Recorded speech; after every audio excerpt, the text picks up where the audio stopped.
Hello everyone, welcome to true IAS and PCS. आगे बात करते हैं इस चैप्टर के बारे में। What are the lacunas and drawbacks in science and technology in India, या फिर कहाँ कहाँ पर जो ये विज्ञान का जो क्षेत्र जो एक्सपेंड होना चाहिए वो एक्सपेंड नहीं हो रहा है, तो कहाँ कहाँ थोड़ी बहुत कमी रह जा रही है। ठीक है, एनालिसिस वाला पार्ट है, ज़्यादा कुछ ऐसा नहीं है कि सरदर्दी देगा आपको ये टॉपिक, छोटा सा पार्ट है ये। देखो, हिंदुस्तान में हम लोग ना एक ऐसे थिंकिंग पैटर्न, एक ऐसी साइकोलॉजी के साथ इवॉल्व हुए हैं जिसमें हम शुरू में शुरू से ही इम्पोर्टेंस देते हुए आए हैं एनवायरमेंटल डिटर्मिनिज्म को, that forces of nature were strong. मुझे क्या बताना, हड़प्पा के लोगों की भक्ति को शाइनी मैं एनवायरमेंटल डिटर्मिनिज्म कह सकता हूं, कह सकता हूं। श्रेया, इसको डालो अपने स्टिकी नोट में, हड़प्पा के कंटेक्स्ट में उनकी भक्ति को, वर्शिप को लिखो एनवायरमेंटल डिटर्मिनिज्म। ठीक है। 2, पॉसिबिलिज्म, नेचर गेट्स ह्यूमनाइज्ड।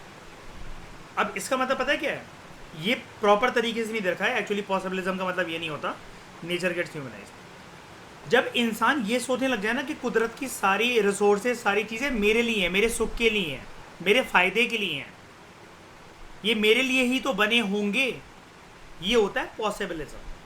लेकिन पॉसिबिलिज्म ना सिर्फ एनवायरनमेंट के कंटेक्स्ट में, और यहाँ पर ऐसा नहीं है। पॉसिबिलिज्म तो लाइफ में हमारे सुबह उठने से लेकर रात को सोने से लेकर हर चीज़ में जहाँ पर हम एक पॉसिबिलिटी और एक स्टोरी मेकिंग करते हैं ना, वो होता है possibilism according to psychology, according to philosophy, ये दोनों सब्जेक्ट्स के अकॉर्डिंग। यहाँ पर क्योंकि हम एक इन्वायरमेंट और साइंस एंड टेक्नोलॉजी के क्षेत्र में बात कर रहे हैं, तो पॉसिबिलिज्म मतलब क्या कि इंसान अगर एक कुदरत का एक पार्ट है, तो आसपास उस कुदरत में, उस पर्यावरण में जो भी रिसोर्सेज हैं वो मेरे लिए हैं, ये मेरे लिए ही तो बनाए गए होंगे, मेरे सुख के लिए ही तो बनाए गए होंगे।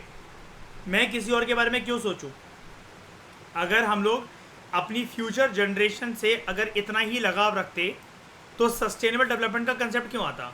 सस्टेनेबल डेवलपमेंट यही कहता है ना Shreya, meeting the needs of present generation without compromising the needs of future generation. हमने ये लेगेसी बोरो नहीं करी अपने पूर्वजों से, हमने बल्कि लेगेसी को कैरी फॉरवर्ड नहीं करा अपने पूर्वजों से, हमने बल्कि ये एनवायरनमेंट को, ये रिसोर्सेज को बोरो करा है फ्यूचर जनरेशन से। राइट, यही होता है ना सस्टेनेबल डेवलपमेंट के कंसेप्ट के अंदर, कि हमें उनके लिए भी छोड़ना है, फ्यूचर जनरेशन के लिए। तो टेक्नोलॉजी दो हैविंग मैनी डिसएडवांटेजेस, नहीं एक चीज़ भूल गया मैं, we have evolve from environmental determinism to possibilism with the support of our technological innovations. जैसे जैसे ये इनोवेशंस होती चली गई, तो यहाँ पर क्या एक पॉसिबिलिटी आती चली गई, मोर एंड मोर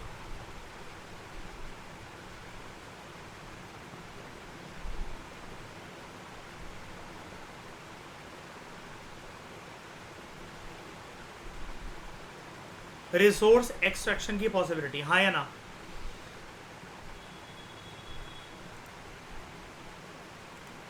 इसका एग्जांपल पूछ रहे आप, टाटास की कहानी याद है? वो लोगों से पूछ रहे थे एक टाइम पर अपने अंग्रेजी दोस्तों के साथ कि ये कोयला कहाँ से लेकर आ रहे हो, क्या लेकर आ रहे हो, और इसी के चक्कर में ये बड़े सारे steel plant like Bhilai steel plant वगैरह ये सब सेटअप हुए हमारे देश में, जमशेदपुर वगैरह। कोई भी, मतलब मैं कोई भी एक स्टील प्लांट या कहीं की भी बात कर रहा हूँ, रिसोर्सेज वहाँ पर हैं, वहाँ पर टेक्नोलॉजी भी हमारे पास है उन रिसोर्सेज को एक्सेप्ट करने के लिए, तभी तो हम अपने सुख के लिए, अपने प्रॉफिट के लिए, अपनी प्रॉस्पेरिटी के लिए उन रिसोर्सेज को एनवायरनमेंट से निकालते चलते हैं। ऐसा ही होता है।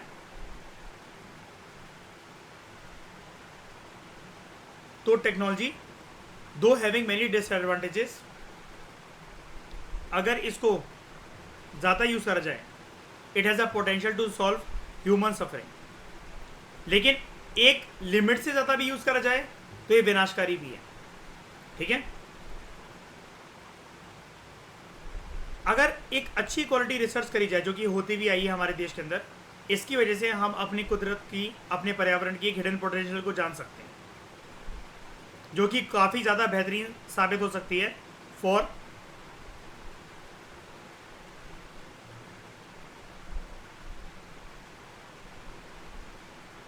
Human welfare. लेकिन भारत की सरकार ने अनफॉर्चुनेटली इतनी कभी इंपॉर्टेंस दी नहीं है हमारे देश में रिसर्च पोटेंशियल को बूस्ट करने के लिए। और ये किस वजह से होता है, ये हम कैसा कह सकते हैं, इतना बड़ा क्लेम हम कैसे लगा सकते हैं, क्या डेटा हमारे पास इसको प्रूव करने के लिए?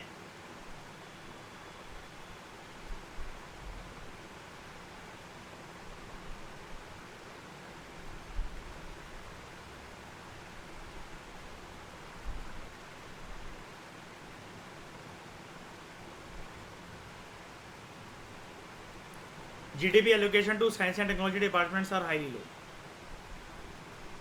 are too low. Though there are a number of causes for such lackadaisical attitude towards research, अब इसके कुछ मेजर रीजंस भी रहे हैं। बड़ी सारी जो इंडियन यूनिवर्सिटीज़ हैं वो रिसर्च को एक बड़े नेगेटिव एटीट्यूड के साथ देखती हैं। ये वाले पॉइंट अच्छे हैं एनालिसिस के लिए। स्टूडेंट्स को इंस्पायर करा नहीं जाता कि वो अच्छी क्वालिटी रिसर्च कंडक्ट करें। अब अगर कोई अपना ब्रेन चाइल्ड लाकर, ब्रेन चाइल्ड समझते हो ना, एक इनोवेशन टेंडेंसी के साथ कुछ लाकर कोई एक चीज़ बता रहा है, तो कोई इंडिपेंडेंस भी नहीं दी जाती कि नहीं तुम्हें इसी के दायरे में रहकर काम करना है, तुम्हें ये चीज़ें नहीं बनानी है। जैसे मान लो जब ये क्रिस्पर कैस9 की टेक्नोलॉजी जो बनी थी कि आप अपना बच्चा खुद से डिज़ाइन कर सकते हो DNA में ऑल्ट्रेशन करके। श्रेया मैंने बताया था ना, चाइना में साइंटिस्ट को जेल हो गई थी और कहीं कहीं जगह पर फांसी की सजा भी दे दी गई थी साइंटिस्टों को। यूपीएससी ने 2020 के प्रीलिम्स में बहुत अच्छा क्वेश्चन भी पूछा था। जैसे मैं आपको अक्सर बताता रहता हूँ ना कि ह्यूमन स्पर्म अगर पिग के एम्ब्रॉय के अंदर अगर डाला जाए तो क्या जो सुअर है वो प्रेग्नेंट हो सकता है, सुअरनी जो प्रेग्नेंट हो सकती है क्या? ये सारे क्वेश्चंस कहाँ से आ रहे हैं? इनोवेशन और साइंटिफिक रिसर्च ही तो है ये। अब कल को अगर चिमेरिक स्टडी सक्सेसफुल हो जाती है, भारत की सरकार इसको प्रमोट करने देगी? चिमेरिक स्टडी याद है?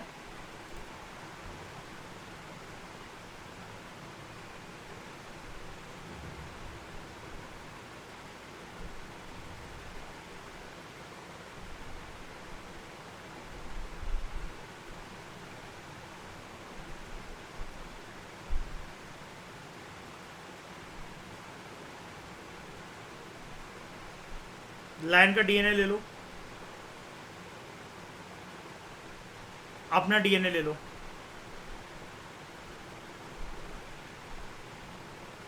मर्ज कर दो, आपका बच्चा कल को शेर की रफ्तार से भागेगा।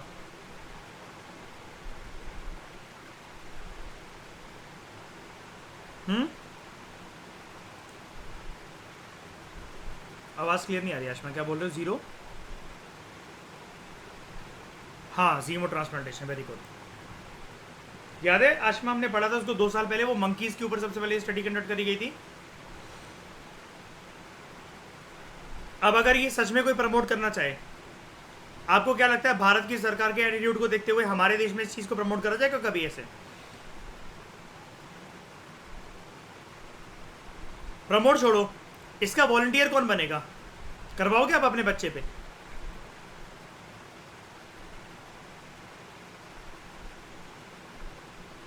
एक डायलेमा क्रिएट हो रहा है आपके दिमाग में मेरे ऐसे सवालों से ठकुराइन। क्या हम अपने बच्चे पे ऐसी स्टडी कंडक्ट करवाएंगे? वॉलंटियर तो चाहिए ना इसकी स्टडी कंडक्ट करवाने के लिए। इन सारे डायलेमा को हम डील करेंगे GS पेपर 4 में, ठीक है?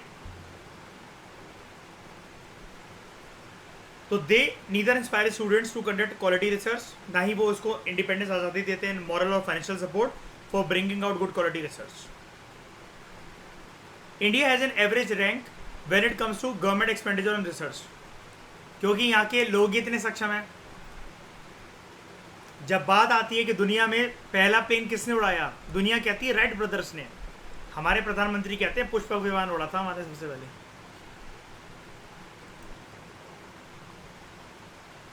उसके बाद से वो कॉन्फ्रेंस ही नहीं हुई।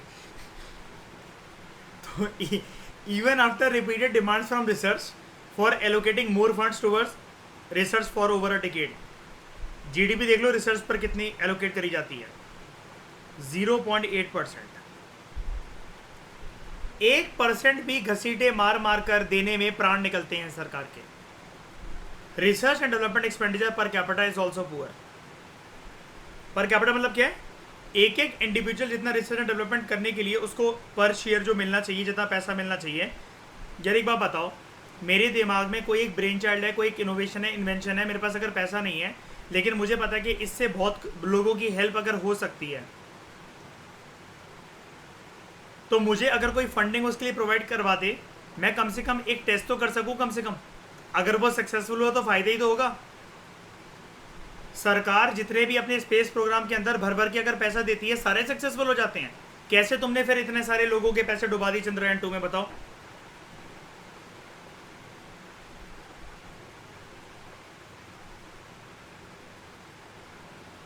हुआ, वो फेल हुआ था कि नहीं हुआ था मिशन, बताओ? अच्छे खासे करोड़ों अरबों रुपए बेकार हो गए थे। अब 100% गारंटी तो उसमें कोई सी चीज की नहीं होती। वहां पर ऐसे मिशन के अंदर किन प्रोमिनेंट साइंटिस्ट का दिमाग नहीं लगा हुआ था, बताओ? फिर भी फेल हो गया। तो एक इंडिविजुअल भी अगर एक रिसर्च करना चाहता है या कुछ भी करना चाहता है, तो उसके लिए per capita allocation research and development के ऊपर कम है।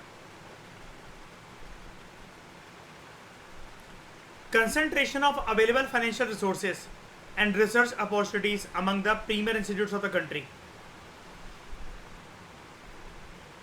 जो हमारे देश में जो आईआईटीज वगैरह हैं, इनको ही सपोर्ट जनरली मिलता है, या फिर जो गवर्नमेंट बॉडीज हैं इन्हीं के पास फाइनेंशियल रिसोर्सेज होते हैं। सपोर्ट की बात मैं कर रहा हूं in terms of financial resources. Regional level जो इंस्टीट्यूट्स हैं वहां पर इतनी अच्छी क्वालिटी की रिसर्च नहीं होती है। बच्चों के ऊपर अननेसेसरी तरीके से दबाव बनाया जाता है,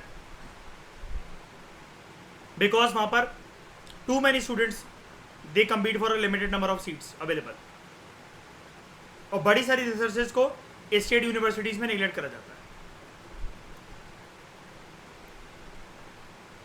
अब इसकी वजह से होता क्या है,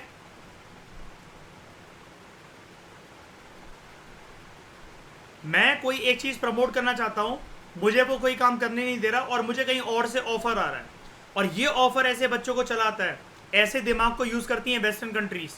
और इसको हम क्या कहते हैं, जब हमारे देश के ऐसा टैलेंट पूल जब दूसरी कंट्री चला जाता है, क्या कहते हैं इकोनॉमिक्स में इसको?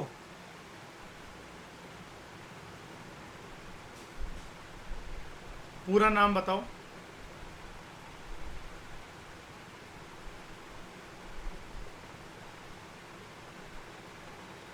Brain drain across borders.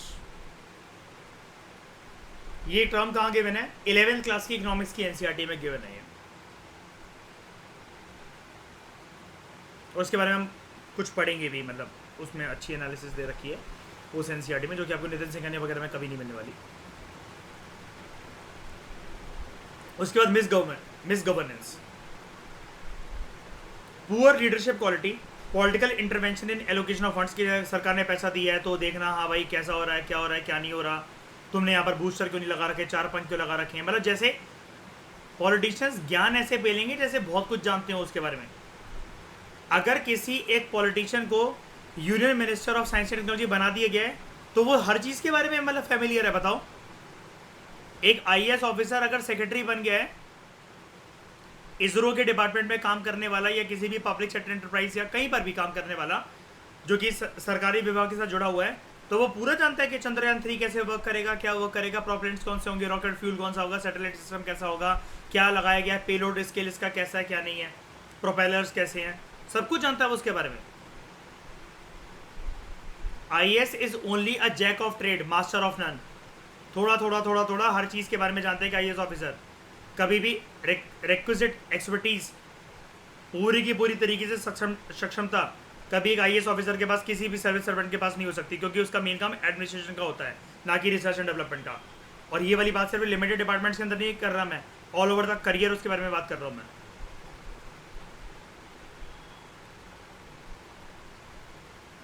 तो poor leadership quality, political intervention in allocation of funds for research and in deciding research proposal. Research proposal का मतलब ये होता है, इसरो ने सरकार को कुछ ये बोला कि हम अगला मिशन ये लॉन्च करना चाहते हैं. सरकार ने बोला अभी सक्सेसफुल हो गया ना ये मिशन, अब चुपचाप बैठो कुछ साल. अब ये क्या बात हुई? अच्छा, इसरो ये मिशन क्यों लॉन्च करता रहता है ऐसा? ये सारे रिसर्च प्रपोजल क्यों सरकार को सौंपता रहता है? सिर्फ से मजे आते हैं, मतलब देश की जीडीपी बर्बाद करवाने में कि पैसा फालतू बढ़ाओ, हम भी थोड़ा सा उड़ाएंगे. है शाइनी? क्यों साइंस एंड टेक्नोलॉजी के ऊपर या फिर रिसर्च एंड डेवलपमेंट के ऊपर पैसा खर्च होता है? बर्बादी नहीं है पैसे की है.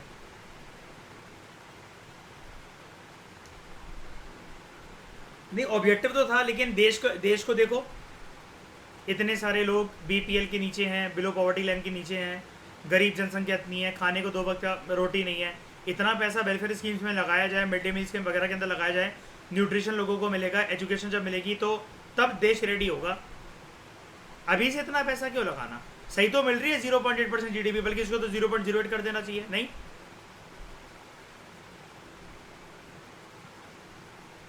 Very good. एक तो एप्टीट्यूड डेवलप नहीं होगा, दूसरा क्या है, हम हर एक चीज पैरेलली लेकर चलते हैं अपने देश में. हम राइट टाइम का वेट नहीं करते कि वो परफेक्ट टाइम आएगा तब हम जाकर एक स्टार्टिंग पॉइंट रखेंगे. कहीं से तो इंसान को शुरुआत करनी चाहिए ना. अब हम लोग मयूर अपने फाउंडेशन कोर्स में क्या करते हैं, पूरे प्रॉपर सब्जेक्ट खत्म होने का वेट करते हैं कि उसके बाद हम नेक्स्ट सब्जेक्ट स्टार्ट करेंगे. हम तो 17 की 17 सब्जेक्ट लेकर एक साथ चलते रहते हैं, जब मर्जी जो उठा लिया उसमें तो मैं ही पक जाऊंगा, मैं ही बोर हो जाऊंगा. देश का गवर्नेंस सिस्टम, मतलब गवर्नेंस सिस्टम नहीं, सॉरी, देश के अंदर एक एडमिनिस्ट्रेशन के कंटेक्स्ट में अगर मैं बात करूं तो थिंकिंग पैटर्न ऐसा चलता है हमारे देश में. ये माहौल है कि सारी चीज़ों में कदम रखते साइमल्टेनियसली चला जाए. कोई बात नहीं, किसी में ग्रोथ छोटी होगी, किसी में ग्रोथ तेज़ होगी, कम गति के साथ होगी, तेज़ गति के साथ होगी, लेकिन point is at least you have started. If you cannot run, just do jogging. If you cannot jog, just walk. If you cannot walk, just crawl. The point is keep moving on.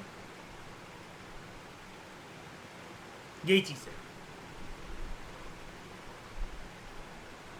Presence of bureaucrats and absence of professionals and scientists in the research proposal selection process are some of the major government-related impediments, hurdles. अब यानी कि जो professionals को, scientist को अगर select करा जा रहा है, ये भी ऐसा चीज़ हो सकती है ना कि पॉलिटिशियंस के साथ अगर नेक्सस हो तो जान पहचान के बंदों को हाई पोस्ट पे रख लिया जाए. बहुत सारी कंट्रीज़ में, मैं हमारी कंट्री को ब्लेम ऐसा नहीं लगा सकता, लेकिन बहुत सारी कंट्रीज़ में इंक्लूडिंग हमारी कंट्री में क्या पता ऐसा हो कि साइंटिस्टों ने चेयरमैन बनने के लिए किसी डिपार्टमेंट का पैसा खिला रखा हो सरकार को या पॉलिटिशियंस को. हो सकता है ऐसा, पॉसिबिलिटी है हमारे देश में स्कैम्स और स्कैंडल्स को देखते हुए.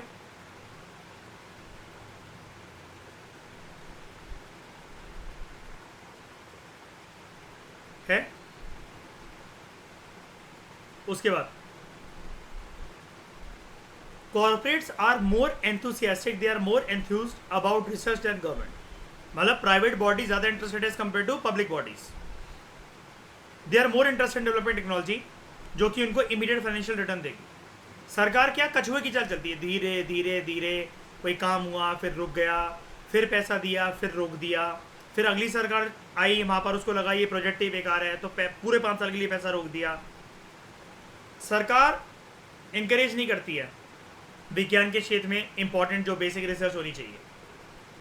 And this is one of the major reason for lack of scientific temperament among Indian students, क्योंकि उनको ये लगता है इमीडिएट इकोनॉमिक रिटर्न से मिलने ही नहीं वाला by pursuing core scientific research. Again इन सब के परिणाम किस फॉर्म में निकलेंगे? Brain drain across borders, right. उसके बाद ये सारे पॉइंट कनेक्टेड एक दूसरे से. अगला पॉइंट भी देखो, कोई नई बात नहीं कर रहा है. Lack of research culture.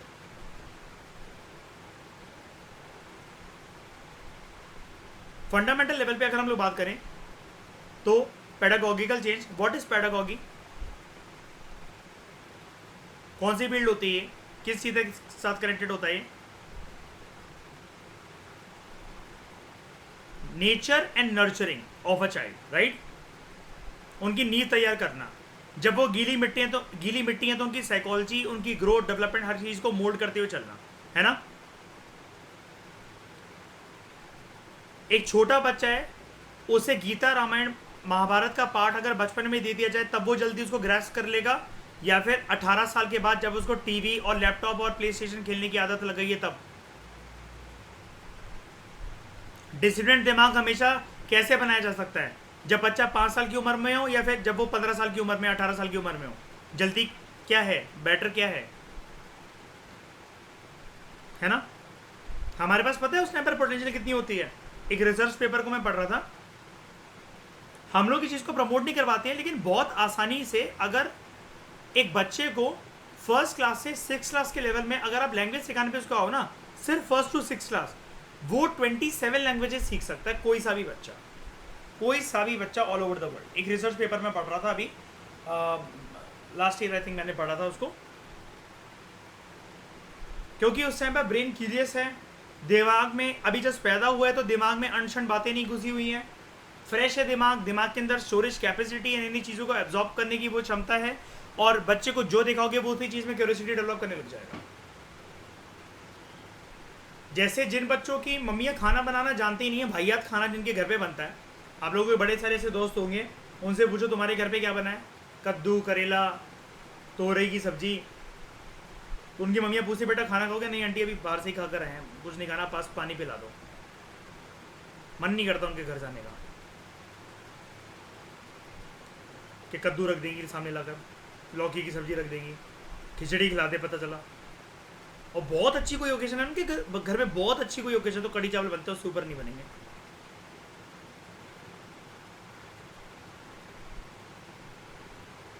अब वहीं पर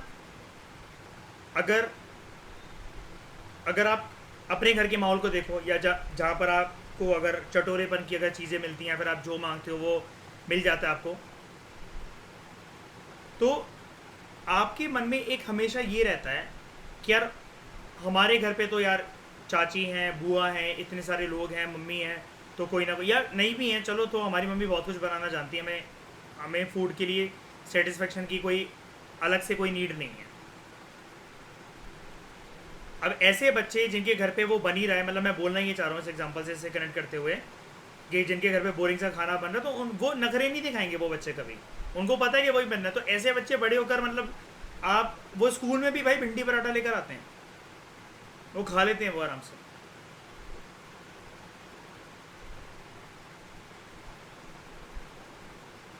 और बाकी बच्चे क्या होता है, वो नखरे दिखाते हैं, क्योंकि बचपन से चटोरेपन की आदत है उनको। तो on a more fundamental level, pedagogical change is imperative to encourage scientific inquiry amongst the youth। अगर फंडिंग फैसिलिटी हो और हल्की सी फ्लेक्सिबिलिटी हो कि जिसको जो काम करना है उसको वो करने दिया जाएगा, उसको आज़ादी हो। The government should build institutions and structures to promote culture of research which is lacking at present. ये सारी चीज़ें आगे चलकर, अगर वो बच्चा विज्ञान के क्षेत्र में एक रुचि रखता है, एक क्यूरियोसिटी रखता है, तो वो फिर इस देश में टिकने नहीं वाला।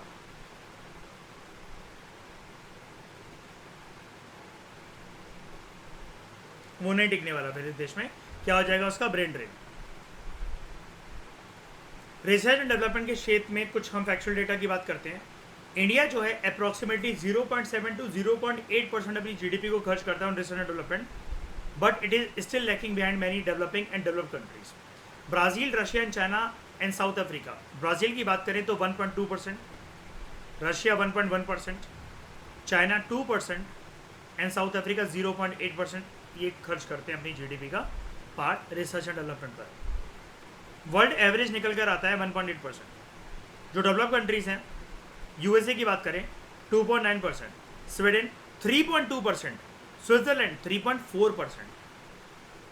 इसराइल की बात, सबसे ज़्यादा GDP allocation on research and development, ये प्रीलिम्स का क्वेश्चन बन सकता है आपको, 4.5%। श्रेयस के पीछे रीज़न क्या है? बगल में कौन सा फ्रेंडली लेबर रोड है? पैलेस्टीन। और कौन सी पट्टी है वहां पर? गाजा पट्टी। भारत के रिलेशंस कैसे हैं इजराइल और पैलेस्टीन के साथ? किसके साथ अच्छे हैं ज़्यादा? दोनों के साथ अच्छे। याद है वो मोदी जी प्लेन लेकर गए थे, पहले प्रधानमंत्री जो कि विजिट करी थी, फिर कुछ घंटों के बाद या फिर नेक्स्ट डे उधर चले गए थे पैलेस्टीन बगल में, है ना?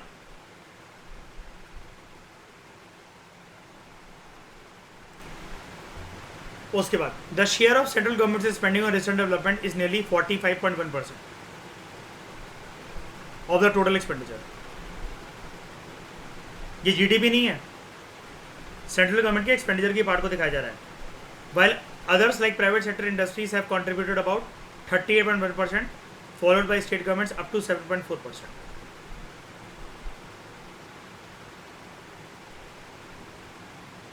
But there is hardly any increase in the participation of women in research and development, in spite of so many provisions and schemes announced for them. अब मेरी बात ध्यान से सुन लो. इस क्वेश्चन के लिए 2024 में या कभी भी रेडी रहना जीएस पेपर 3 में मेंस में.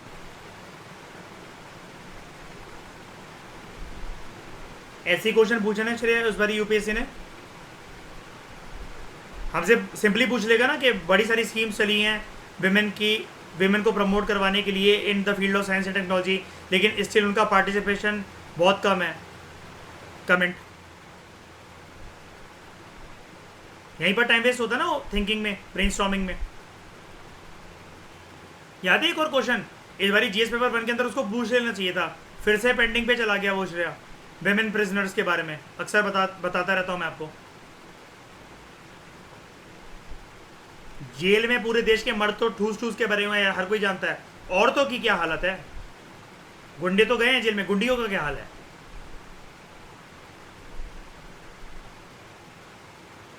तो although the share of India in global research is low, it is trending positively year after year, and the number of researches in the recent decade has gone up.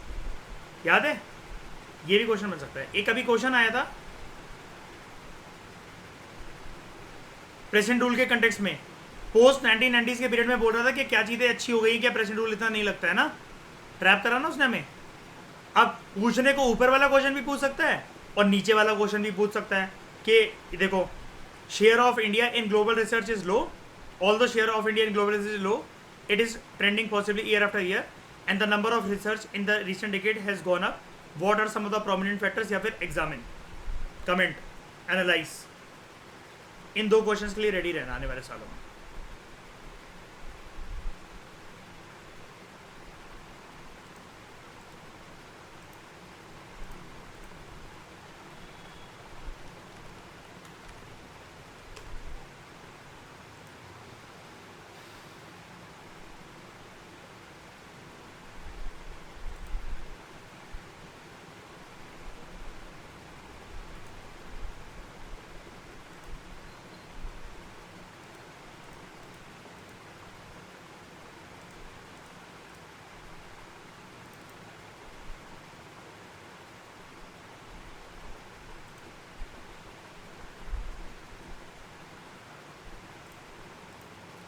Science and technology related ज़रा कुछ question देखते हैं इस बार जो mains में पूछे गए.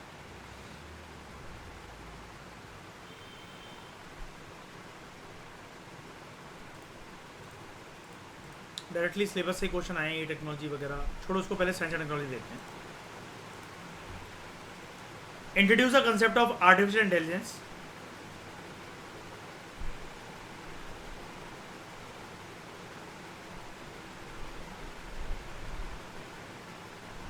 How does AI help clinical diagnosis? Do you perceive any threat to privacy of the individual in the use of AI in healthcare? कितना कुछ है इसके ऊपर लिखने के लिए, और सिर्फ ट्रैप देखो क्या कर रहा है. 10 नंबर के क्वेश्चन में 150 वर्ड्स में फंसा रहा है कि जल्दी जल्दी आंसर करो उसका. Discuss several ways in which micro organisms can help in meeting the current fuel shortage. Shreya जल्दी से नाम बता दो उस माइक्रो ऑर्गेनिज्म का जो कि रॉकेट फ्यूल वगैरह में जो जाता है, हेल्प कर सकता है. Algae, very good.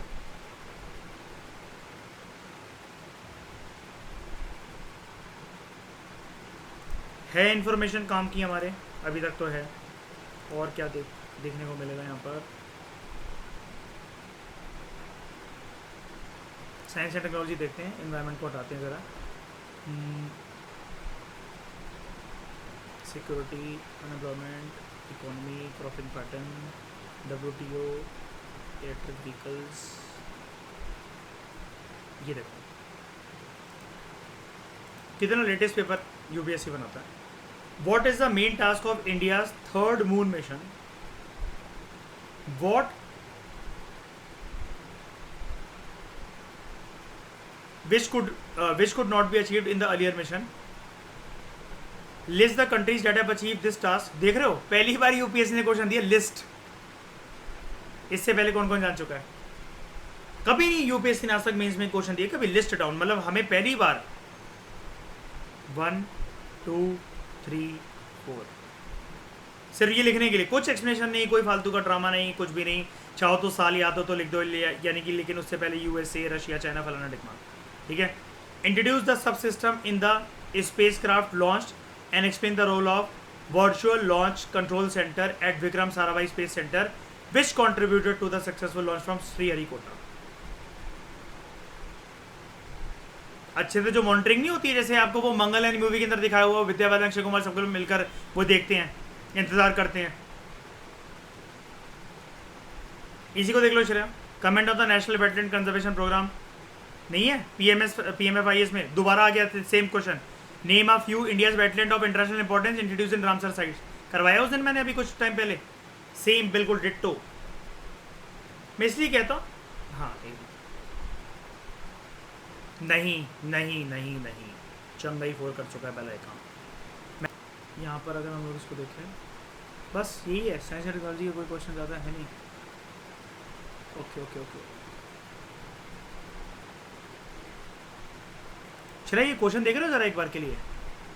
IPCC की report, it has predicted a global sea level rise of about 1 metre by 2100.